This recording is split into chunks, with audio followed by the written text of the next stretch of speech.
A partir de 2022, setembro será o mês de conscientização, orientação e combate às fake news no município de Uberlândia. O texto do projeto de lei de autoria do vereador Odair José do Avante foi aprovado por maioria simples na Câmara Municipal. Apenas o vereador Cristiano Caporeso do Patriota votou contra. O projeto foi sancionado pelo prefeito Adelmo Leão do PP e vai ser acrescentado ao calendário oficial do município a partir do ano que vem. Eu fico me perguntando, Vanderlei, coitado do Caporeso aí, hein? E o pior é que todos os lugares que eu li essa notícia, parecia assim, eu nunca vi veículo de mídia, imprensa, comemorando censura. Eles deram essa informação, que para mim nada mais é do que a censura foi instaurada aí em Uberlândia, é o primeiro passo, porque se você vai ter um mês para celebrar a censura, ela vai passar a vigorar aí em Uberlândia. E aí a mídia está feliz com isso, achando isso lindo. A mídia recebe, né, muito dinheiro, né? Muito dinheiro. Para você ter uma ideia, está previsto cerca de 50 milhões de reais para divulgação de publicidade da prefeitura para o 2022. Então, ela fica... então, imagine só, né? O que acontece? Esse projeto... bom, é uma questão que até foi muito questionada. Bom, vamos partir da premissa, né? O que são fake news, né? É uma notícia falsa, é uma fofoca, né? Isso começou tudo, né, na eleição, um pouco antes da eleição americana, onde o presidente Trump, eu acho que, se eu não me engano, foi quando ele estava num evento e um paraplégico, eles pegaram uma parte só de uma imagem dele com paraplégico, e o pessoal estava falando que ele discriminou o paraplégico, não deu atenção e tal, e depois ele publicou o vídeo completo, aí não tinha nada a ver, ele tratou super bem o cara, né, o cara era fã dele, enfim. E aí, a partir dali, ele começou, né, a imprensa, CNN, a Fox e tal, e a Fox, não tanto a Fox, né, mas principalmente as outras grandes mídias, que a gente chama de o mainstream ali, ele começou a falar, não, isso é fake news, vocês estão falando é fake news, né, quer dizer, uma notícia falsa, né, com meias verdades.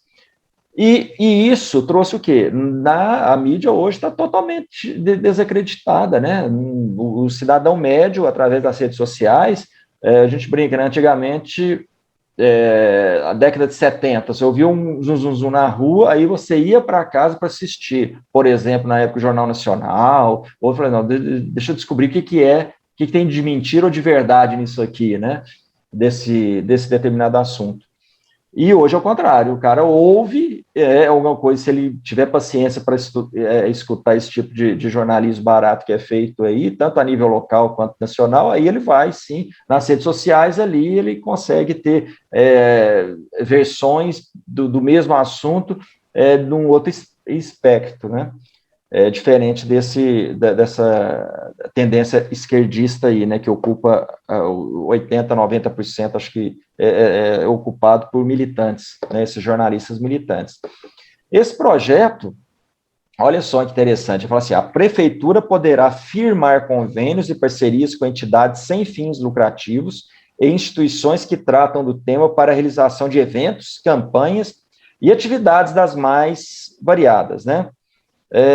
Então, o que eu suponho? Eu falei assim, quando eu falei, olha, agora o prefeito, esse ou um outro qualquer, vai poder criar a Secretaria da Verdade. Por quê? Nós vimos, vamos lá, voltar ao assunto do Covid, né?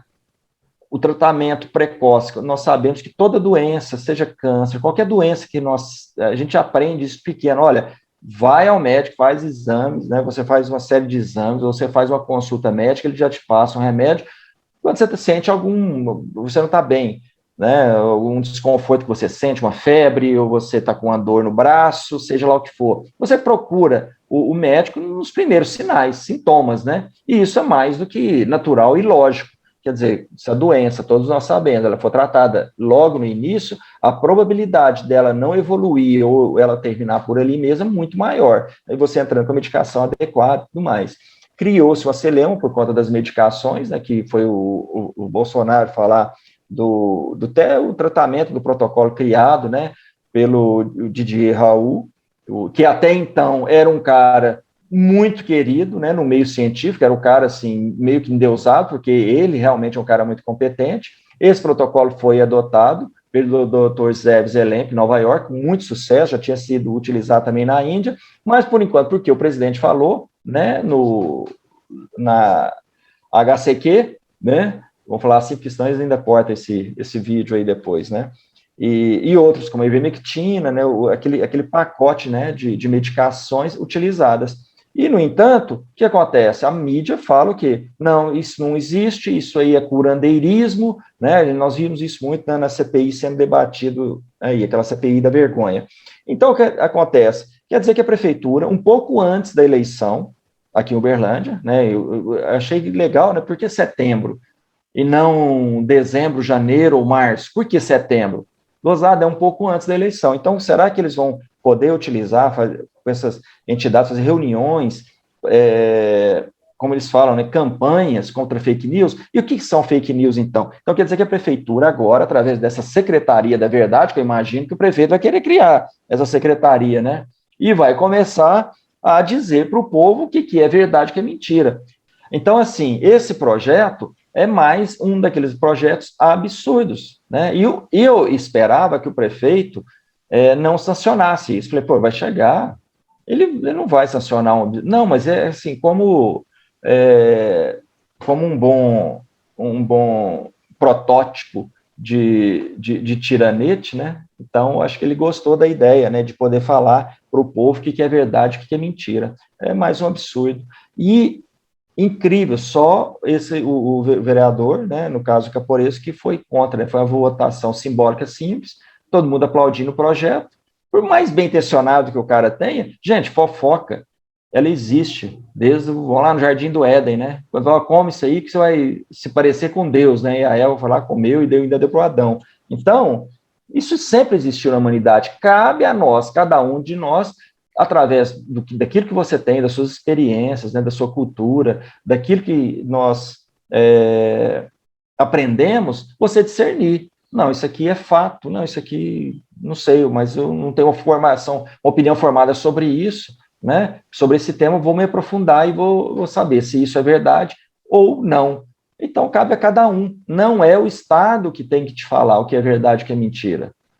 Mas, ou querer controlar qual informação que chega até você. Sabe? Então, é muito complicado isso, né? O cidadão vai ficar à mercê, mais uma vez, do Estado, para dizer o que ele vai fazer ou o que ele vai achar de determinada notícia, né? Omar, o que você entende dessa definição aí que o Vanderlei fala, que, na verdade, ninguém nunca explica, né? O que são essas benditas dessas fake news? Mas, Gi, para mim, fake news é uma narrativa, né, criada pela cabeça do sistema para restringir a nossa liberdade de expressão, para desmonetizar canais, prender jornalistas, prender pessoas, sabe assim? Isso aí, para mim, é uma narrativa criada, né? E eles criam fake news aí para poder prejudicar o governo. Para mim, fake news é isso. É mais uma narrativa aí, né? Se você não está vendo que o Alexandre de Moraes falou que o ano que vem ele vai prender pessoas, vai ficar observando redes sociais, qualquer movimentação estranha ele vai prender pessoas. Então, assim, a gente vai poder falar nada que, o que é fake news, então? Qualquer coisa pode ser fake news para o Alexandre de Moraes, para prender pessoas, sabe?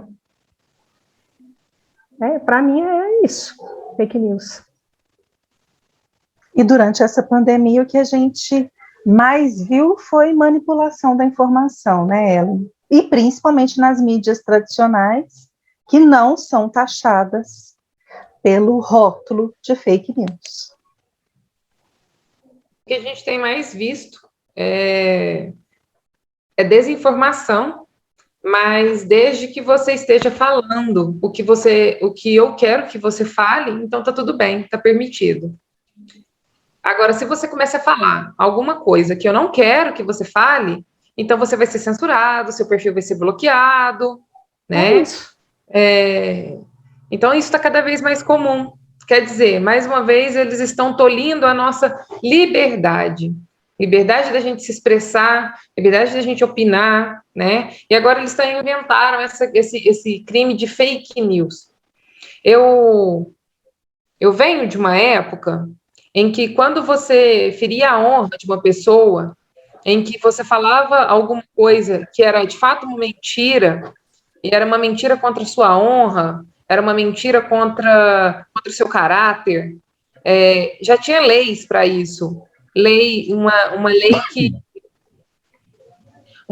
já te punia por isso. Você era julgado por crime de injúria, difamação. Injúria, exatamente, crime de difamação, injúria, tudo isso daí. Injúria, calúnia e difamação, né? São os crimes tipificados, calúnia, né? difamação, exatamente. Aí agora o que eles resolveram fazer? Uma maneira sutil de falar: cala a boca, se você não estiver falando o que eu quero ouvir, você não tem o direito de falar. Com o aval do nosso judiciário, com o aval, de da nossa imprensa. Órgãos que deveriam defender nós, de nos comunicarmos, de falarmos do que a gente pensa, né? Não. Eles são os primeiros a concordar com essa boçalidade, né? E aí isso tem chegado, a gente pensa, não, mas isso não vai nos atingir. Pois bem, isso está chegando ao cidadão comum, né? A gente vê casos, por exemplo, eu vi no começo desse ano, né? Quando o deputado federal Daniel Silveira foi preso. Ele é uma pessoa que ele tem um negocinho chamado imunidade parlamentar. Essa imunidade parlamentar dá a ele o direito, vamos dizer assim, de falar as coisas, né? Sem vamos dizer assim, sem ser julgado por isso. Pois bem, o cara foi preso, o cara ficou preso sei lá quantos meses, o cara foi solto, aí teve que andar de tornozeleira eletrônica, ele não podia nem dar entrevistas, ele foi proibido de dar entrevistas, né? E aí eu via muita gente comemorar esse tipo de situação. Comemorar por quê? Porque ele falou bobagem mesmo, porque ele tinha que ser preso mesmo. Aí depois você vê pessoas comuns sendo presas ou tendo suas contas bloqueadas pelo mesmo motivo, e aí elas ficam injuriadas por causa disso. Mas você não estava defendendo a censura do outro? É aquela coisa, pimenta no olho do outro é refresco, né? E eu sempre, no 7 de setembro, eu fui às ruas, fui na Avenida Paulista lutar por liberdade. O bem maior que a gente tem na nossa vida é a nossa liberdade. É o nosso nome e a nossa liberdade. E essa a gente tem que defender sempre. E eu até fiz uma camiseta com a frase da Evelyn Beatrice, que é: eu posso não concordar com o que você fala, mas eu vou defender até a morte o seu direito de dizer o que você fala. Então, quer dizer, eu posso discordar muito do que você diz. Discordo. Mas eu vou continuar respeitando e eu vou defender até a morte o seu direito de dizer, mesmo eu discordando de você. Então, mais uma vez, essa questão de crime, de fake news, é uma coisa muito sutil de dizer que você pode dizer só apenas o que eu quero ouvir. Se você está dizendo coisas que de alguma maneira vão me prejudicar, então você pode fazer o favor de ficar calado, que é melhor. E a gente vê assim, que a mídia tradicional, ela parece que comprou essa guerra porque ela percebeu nas redes sociais, justamente nas redes sociais, aquilo que ela não conseguia mais fazer. Porque a mídia até então tinha um monopólio de como que a informação ia circular. Ela tinha um monopólio. Era a mídia que determinava qual viés que cada notícia ia seguir, qual caminho, como que ela ia moldar aquela notícia para ela levar até a população. E as redes sociais quebrou tudo isso, rompeu com tudo isso, todo mundo passou a ter acesso a qualquer informação e até a própria fonte, direto da fonte, sem o intermediário mídia, né? Principalmente nas redes sociais, você passa a seguir quem você quiser e você vê as lives, você vê a própria pessoa dizendo o que ela tem a dizer, não precisa mais da mídia para traduzir. Vocês acham que esse meu ponto de vista tem lógica aí nessa questão da mídia ter comprado essa guerra, né, de isso é fato ou isso é fake? Vamos combater o fake. A questão é como você disse, Gi, eles perderam o controle, eles tinham controle, e o papel principal da imprensa teria que ser de defender a liberdade de se expressar, e a liberdade de defender o direito do pessoal, das pessoas se expressarem, de falarem, né? Mas não. Hoje você vê esses canais tradicionais, a mídia tradicional, deturpar muitas vezes a informação e passar a informação do jeito que foi vendido para eles. Olha, eu quero... Porque, na verdade, a imprensa hoje tem um lado, né, Ellen? Exatamente. A gente sabe qual é o lado que ela tem, né? Ela tem será que ela tem hoje, ou será que ela sempre teve, mas não existia redes sociais para a gente ter noção de quais eram os outros lados? É isso mesmo. Pode falar, Vanderlei. Não, eu acho que a imprensa, ela sempre teve um lado, né? Ela sempre... Por quê? Vamos lá, sempre tem um diretor. Esse diretor, o diretor de jornalismo, né, o cara que faz a pauta, e o próprio o dono, né, desse veículo, ele tem uma posição política, né? Agora, ele pode fazer a opção de defender uma determinada ideologia, por exemplo, né? O ruim, e o que acontece aqui no Brasil, na região, né, a nível local a gente vê isso, é porque eles não são claros com relação a isso. Então, eles vendem uma suposta isenção para o público, né, falando, não, nós somos isentos, nós também criticamos e tal, mas você sabe que quando vai se fazer uma crítica, por exemplo, no caso aqui, Poder Executivo, geralmente é uma nota de rodapé, algo muito, sabe, passa rapidamente pelo assunto, que não interessa muito, né, ao Poder Executivo, mas, de outra forma, quando é para fazer a defesa de algo que interessa, né, para aquele que geralmente é o grande patrocinador desses veículos aí de comunicação, quando não interessa a eles, aí tudo bem. O ruim é isso, é porque eles não assumem, olha, não, nós defendemos mais mesmo essas pautas